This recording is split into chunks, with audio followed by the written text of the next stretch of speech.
शब्दों में रिश्तों की कहानियाँ बयां करती हूँ। मैं रिश्तों की कश्ती में सफ़र किया करती हूँ। दोस्तों, हकीकत के पन्नों से आज मैं प्रीति आपको सुनाने जा रही हूँ लेखिका सुषमा दुबे की लिखी कहानी झूठ की बुनियाद। हाथों में मेहंदी रचे, मांग में सिंदूर सजे, अपना घर, अपना परिवार। सामान्य वर्ग की हर एक लड़की के मन में ये सपना अक्सर देखने में आता है। और रुचिरा भी ऐसे ही आम लड़कियों में से एक, लेकिन दिखने में बहुत सुंदर और पढ़ने में बहुत होशियार थी। फिर भी उसकी शादी नहीं हो पा रही थी। पिछले कई सालों से उसकी माँ और परिवार वाले लगातार उसकी शादी के लिए कोशिश कर रहे थे। वजह बहुत छोटी सी थी। उसके पापा के पास एक अच्छी नौकरी का नहीं होना,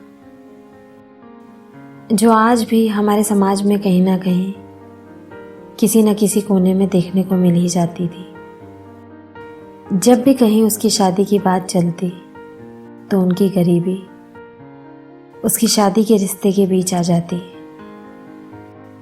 दिन गुजरते रहे और रुचिरा 28 साल की हो गई थी।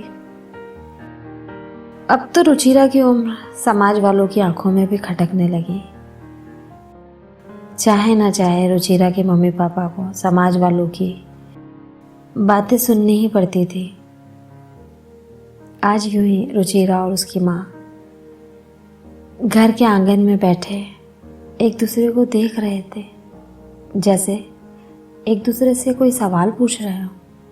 इसी बीच फोन बजा। फोन की घंटी सुनते ही रुचिरा की नज़र फोन की स्क्रीन पर गई। अरे माँ, शन्नो बुआ का फोन है। अच्छा, लाओ जरा यहाँ।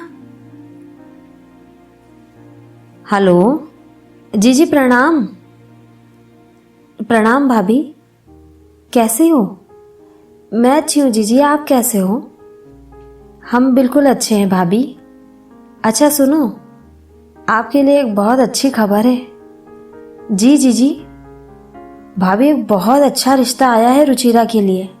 और हाँ, इस बार मना करने का तो सवाल ही नहीं है। करोड़पति पार्टी है और मैंने उन्हें आपकी सारी स्थिति के बारे में बता दिया है। भैया की नौकरी नहीं है, घर की स्थिति भी ठीक नहीं है, और सबसे अच्छी बात है भाभी कि फिर भी वो लोग शादी के लिए तैयार हैं।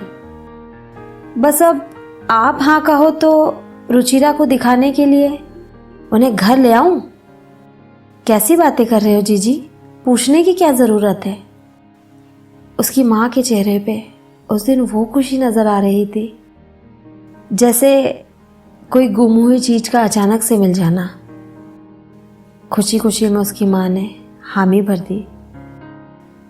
और कुछ दिनों बाद सब कुछ देखने दिखाने के बाद लड़के की माँ करुणा एक दिन पूरे परिवार के साथ रुचिरा के घर आई। पूरा परिवार घर के आंगन में एक साथ बैठा। इसी बीच लड़के की माँ करुणा ने कहा, हमें रुचिरा बहुत पसंद है। अगर आपको हमारा बेटा और परिवार पसंद है तो हम कल ही रोका कर लेते हैं। रुचिरा की मम्मी, जी बहन जी, जैसा आप ठीक समझे। हाँ, तो आपको कुछ नहीं करना पड़ेगा, परेशान बिल्कुल मत होइएगा। रिश्तेदारों को लेने देने के कपड़े, लड़के की चेन अंगूठी, और हाँ 1 लाख नकदी का लिफाफा, फल फूल मेवे, सब सुबह आपके घर पहुंच जाएंगे। आप तो बस ऐसा दिखावा करना जैसे ये सब खर्च आप लोग ही कर रहे हैं। रुचिरा के परिवार वालों की तो मानो खुशी आसमान छू रही थी। वो कुछ सुनने को तैयार ही नहीं थे। उन्हें सब कुछ अच्छा लग रहा था। बिना किसी खर्च के इतना अच्छा रिश्ता बेटी के लिए, इससे बेहतर और क्या हो सकता है? मना करने का तो सवाल ही नहीं था। वहीं इधर बीच बीच में शन्नो बुआ, भाभी मैंने कहा था ना बहुत अच्छा रिश्ता है। देखिए बहन जी, हमारी बिटिया बहुत सुंदर है ना? दोनों पक्षों को साधते हुए उनकी हाँ में हाँ मिला रही थी। अच्छा जी, नमस्ते। अब हम लोग चलते हैं। और याद है ना आप लोगों को कल क्या करना है? बिल्कुल भूलिएगा मत। गर्व और आदेश भरे शब्दों में करुणा ने रुचिरा के घर वालों की ओर देखते हुए कहा। रुचिरा के मम्मी पापा भी हाँ में चुपचाप बस सर ही हिलाते रहे। लेकिन इस खामोशी के बीच रुचिरा हाथ जोड़कर अचानक सामने आई और अपने होने वाली सास से कहा, आंटी जी, लेकिन मुझे ये शर्त मंजूर नहीं है। सुनकर एक अजीब सा सन्नाटा, सबके चेहरे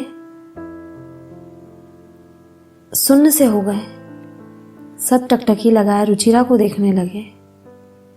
फिर कुछ मिनटों का एक सन्नाटा सा घर में पसर गया। एक बार फिर रुचिरा की आवाज उस खामोशी को तोड़ते हुए बहुत ही विनम्रता के साथ बोली, आंटी, अगर आपने मुझे अपनी बहू बनाने का फैसला कर ही लिया है तो क्या मुझे मेरे इसी रूप में स्वीकार करने का साहस आप दिखा सकती हैं? मेरे पापा की हैसियत तो मुझे सिर्फ 2 जोड़ी कपड़ों में ही विदा करने की है, इससे ज्यादा कुछ नहीं। मैं नहीं चाहती कि मेरा रिश्ते की इमारत झूठ और दिखावे की बुनियाद पर खड़ी हो। मैं पढ़ी लिखी हूँ, आत्मनिर्भर हूँ। आप अगर इसी रूप में मुझे आपके रिश्तेदारों से मिलवाएंगी तो मुझे बहुत अच्छा लगेगा। ये सुनकर करुणा को आत्मग्लानि महसूस हुई और उसने उसी समय मन ही मन फैसला कर लिया था कि वह रुचिरा को उसी रूप में अपने घर ले जाएगी। और आखिर रुचिरा के हाथों में मेहंदी लगी और वो करुणा के घर की बहू बनी। बस इतनी सी है ये कहानी।